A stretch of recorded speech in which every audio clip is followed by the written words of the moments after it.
Hello guys, Art-Teeves here. In this video, I'll show you the process of modeling, lazy UV unwrapping and texturing this spooky eye telescope in 3ds Max 2024, Rizom UV and Substance Painter. Let's get started. This video is sped up 4 times to keep things lively. I've kept nearly all the important stuff, so you won't miss any part of my pipeline. Want to follow along at my pace? Slow the video down using the YouTube settings, mute the audio, pop on your favorite music, and rely on my subtitles. I've also split the video into chapters for easy navigation. Check the table of contents in the pinned comment. You can explore the model's topology up close on Sketchfab, there is a link to it in the description. The model is built from slightly overlapping parts, telescope legs wrapped with tape, a base for horizontal rotation, the telescope itself, and 3 eyes set in their cavities. The telescope is tilted 15 degrees relative to the floor. This is a static probe, so I didn't animate it. If I were to, I'd make the eye stalks move when a player or character interacts with it, or have them wiggle passively in idle mode. I modeled the telescope in 3ds Max 2024, unwrapped it in Rizom UV, and applied simple materials in Substance Painter using just the Loop Regularizer plugin in Max. The model clocks in at 2.6K polygons and about twice as many triangles, a bit heavy for a prop like this, but I wasn't chasing max optimization. I skipped traditional sculpting and high-to-low poly baking to speed things up, which suits indie game workflows prioritizing speed over studio-level optimization. The model has a few overlapping UV chunks and uses a 2K texture map with 16 pixel padding. I stuck to Substance Painter's basic tools, avoiding custom materials from Substance Designer or third-party downloads. By the way, if you enjoyed my videos, please subscribe for more stylized content. Now let's talk modeling. Cylindrical objects are tricky. Each extra edge adds tons of polygons. Plan your cylinder's side count carefully. Too few sides hurts shading, but too many bloat the model. Before modeling, decide how many sides your cylinders need. Next, I planned the telescope's height and proportions. I worked without references, eyeballing it based on an old concept, not ideal. Props should match a character's height and proportions, to avoid, say, a telescope aimed at their belly button. The main cylinder has 16 sides, the viewing cylinder has 12, and the eye stalks and legs have 8 each. I made a small mistake. The spherical eye cavities could have been simple cylinders, no one would have noticed. The side hemispheres, housing the smaller eyes, also have 16 sides, a bit much, but it let me collapse every other edge to drop to 8 sides smoothly.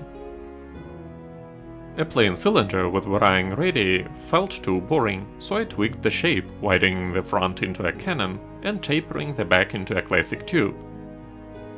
One mistake, the front feels too heavy, throwing off the model's balance. A slightly longer back tube could have fixed that. Though I didn't animate the telescope, I planned for it. Objects that rotate relative to each other, like the eyes in their orbits, should stay separate from the rest of the model. I placed all pivot points along a vertical axis, except for the spherical eye centers. The telescope's pivot sits at the tube's center, aligned with its rotation axis. For the eye stalks, 8 sides made it easy to connect them to curved surfaces. I chamfered a vertex, tessellated the resulting polygon, and used Loop Regularizer. You can also use Rapid Tools plugin to turn the square hole into a perfect circle. Initially, I made the eye stalks symmetrical, but that felt off. Instead, I varied their size and tilt for asymmetry. They're the key decorative element, so they need to stand out.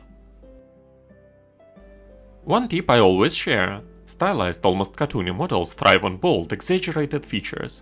Thin details just don't work and may ruin your overall style. When connecting cylinders, I use 2 methods. The simpler one involves chamfering a vertex, tessellating the polygon, and applying Loop Regularizer to form a clean circular hole. The more complex method uses probuline. I isolate intersecting elements, combine them, create near-square polygons around each intersection to form circular holes, and then reattach them to the model. Next, let's talk edges. I decided to give each hard edge a single chamfer. We could make the telescope more organic and rounded, but I didn't see the point. Instead, I leaned into a mix of minimalism, cartoony proportions, and some optimization.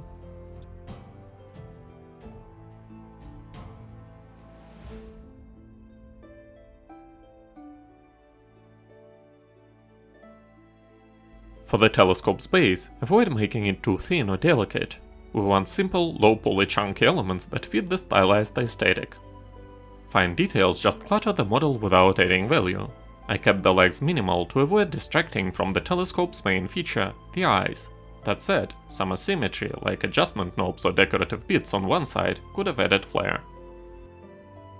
I placed most triangles on spheres or flat surfaces, where they won't harm shading. If you plan to animate, think carefully about triangle placement to avoid weird artifacts during animation or morphing, if you're adding that.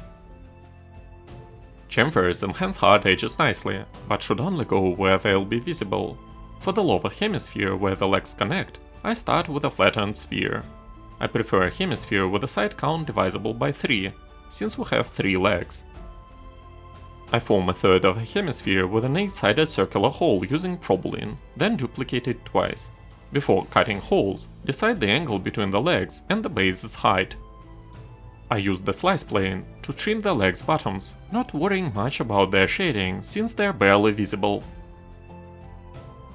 For the tape wrapping the legs, I used the slice plane modifier to cut the legs, chamfered the edge to create 2 lines, and detach the resulting fragments. I turned those into a single continuous line, added smoothness with insert edge loop, gave it thickness using the shell modifier, and chamfered the edges for a polished look.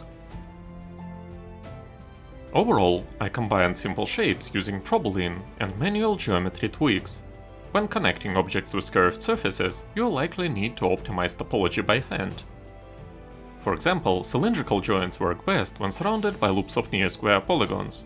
The closer polygons are to squares, the better. By fixing topology by hand, I usually mean using the target weld tool and also moving some vertices around while having the edge constraint function enabled. Initially, I went overboard with chamfers at the telescope's base, but I fixed it by removing every other edge loop. As I mentioned, triangles are fine on flat surfaces where they won't mess with shading or animation. The telescope's base has 16 sides, which I don't think was entirely necessary. I chose 16 because the tube supporting the telescope has 8 sides, and I wanted a smooth transition from 8 to 16 sides using triangles. In hindsight, giving the lower cylinder 12 or 14 sides would have saved a few dozen polygons. On flat surfaces, you can transition from 8 sides to almost any reasonable number, just avoid overly thin triangles. Curved, almost spherical edges of the lower cylinder are similar to the Canon-like telescope above them. This is why I didn't want to give those hard edges single chamfers like I did with many other hard edges.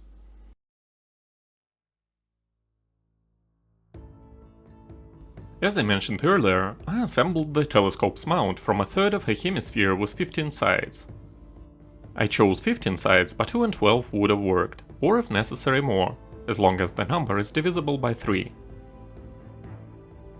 The legs don't need more than 8 sides, moreover, I used overlapping UV chunks for them and their bases. In general, we prepare the holes in advance, and even if our third of a hemisphere ends up with triangles, it's not a big deal because we won't be inspecting the telescope from below. I modeled the legs separately. If you want to make them curved like tentacles, the best tools for this purpose are loft and bend when working with simpler shapes. The most important thing at this stage is determining the correct angle between the legs and the height of the telescope. If we want a character to be able to look through the telescope, we need to ensure that the telescope's height somewhat matches the character's height. At the same time, allowances must be made for the telescope's rotation, both horizontally and vertically. If you make the legs separately as I did, you can place them in the right spot using the Select and Place tool while having the vertex snapping function enabled. I already talked about how I made the wrapping for the legs and don't want to repeat myself. In general, since it will extend beyond the legs, you should give its bands more sides, so that the curve looks as smooth as possible. I cap all holes in the bottom part of the pre-made hemisphere, insert them, and collapse newly inserted edges. I also remove all the unwanted edges. Next I put legs in their places using the Select and Place tool, while also having the vertex snapping enabled. I gave every intersection a single chamfer, yet now I think this could have been avoided, since we won't see those intersections most of the time. The only important thing about the wrapping is that I don't want it to be linear and symmetrical. I also want it to be thick enough to match the overall style of our model. I didn't like the angles I got when using the shell modifier, so I've used the scale tool to scale down the wrapping's top and bottom parts in local coordinates. I also rotated those polygons just a little bit to get some angles I like. I placed the round eyes in improvised eye sockets using the Select and Place tool and vertex snapping. This method isn't 100% accurate and requires manual adjustments of the sphere location points until they look right to you.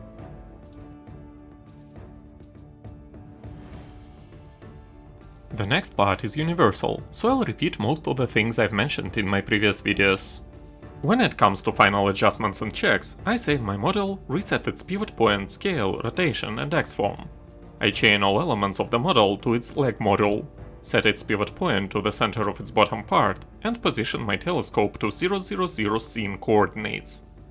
Next I position all pivot points to one vertical axis, and place the telescope's pivot to its rotation point that also matches centers of both bolts on the telescope's sides. Eyes pivot points are centered to their physical rotation points. I name each of my model parts properly, and also give them some kind of a unified first name to group them and distinguish them from the rest of the scene. Then I use a selection panel to scan my meshes for remaining angons. Technically, you can also remove poles and make sure there aren't many vertices that connect 6 or more edges.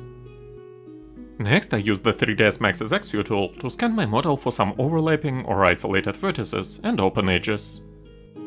The leg module had some isolated vertices, a well-known 3ds Max's bug. I made a simple box, named it after the leg module and attached the leg module to it, then deleted the box. Normally, it settles this problem completely. If not, you might actually want to select those isolated vertices and simply delete them. Finally, I proceed to assign my smoothing groups. There's nothing special about it, but once you are done, you can also apply the weighted normals modifier to your model. Just make sure to set smoothing groups meticulously and mind that they will impact unwrapping. Normally, hard edges require corresponding UV splits for padding, but UV splits do not require hard edges.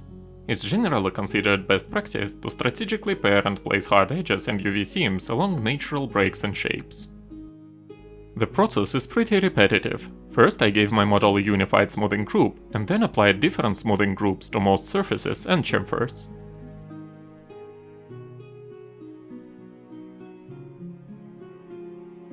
My model is relatively simple, so I've split my UVs according to existing hard edges and added some seams manually. Next I simply exploded all cylinders and straightened everything I could straighten in Rizom. We don't want telescope legs to be straightened, but we totally want to stack some UV chunks. At some point we want to normalize our UV chunks and rescale some of them manually, considering their proportions in comparison to the proportions of neighboring elements. I perform manual scaling to allocate more texture space to visually prominent elements. Conversely, I reduce the size of UV chunks that will be obscured or less visible during typical use. At this stage, I use hotkey U to unwrap, O to optimize, C to cut, and W to weld. When adjusting UV island sizes, make sure to maintain relative proportions within the same object. It's generally good practice to keep UV size variations within 20% of neighboring elements. Always scale UV islands uniformly per element. Any uneven scaling will create visible seams that Substance Painter can't fix, no matter what tricks you try. After placing all UV seams, I simply relax elements and position them horizontally or vertically, depending on their locations. I mostly rely on Rizom's Optimize tool, O hotkey, and also its straightening algorithm. I don't straighten any tapered cones like the legs of my telescope. Strategic UV seam placement is key. We can either position them along accessible edges for easy Substance Painter repairs with the Clone Stamp tool, or hide them in less visible areas.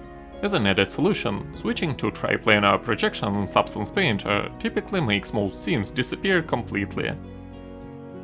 For this model, I want to stack many small, similar elements, so their texture padding doesn't eat up the entire UV map.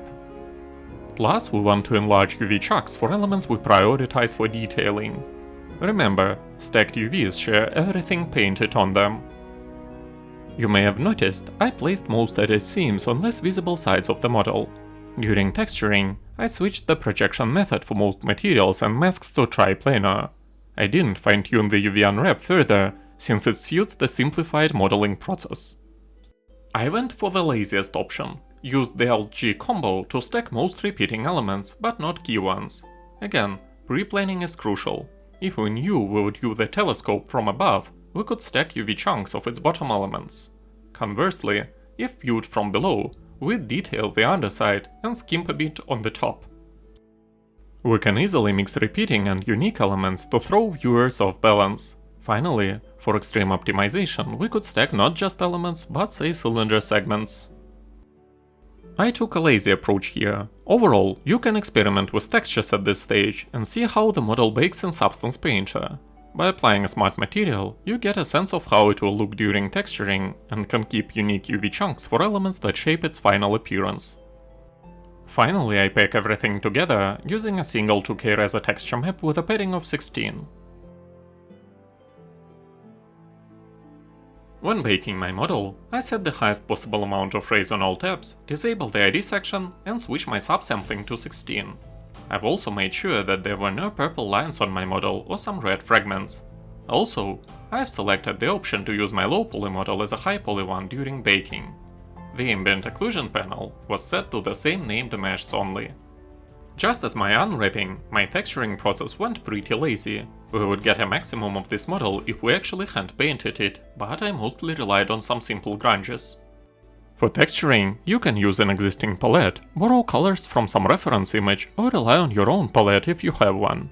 I worked without a ref, starting with a rough color blockout, then tweaking hues while checking them from different angles and under the right lighting. I began with the plastic glossy stain smart material as a base. By the way, if you are worried about missing an element during texturing, apply a universal material without a mask, then paint over sections for other parts as needed. The model's key details come from the stylization tool. Everything else I do is just a prep for it. That's why the process might seem basic. There's no need to layer complex artistic grunges with another filter. I organized several folders with my base material, giving each of them different colors that fill different parts of the model.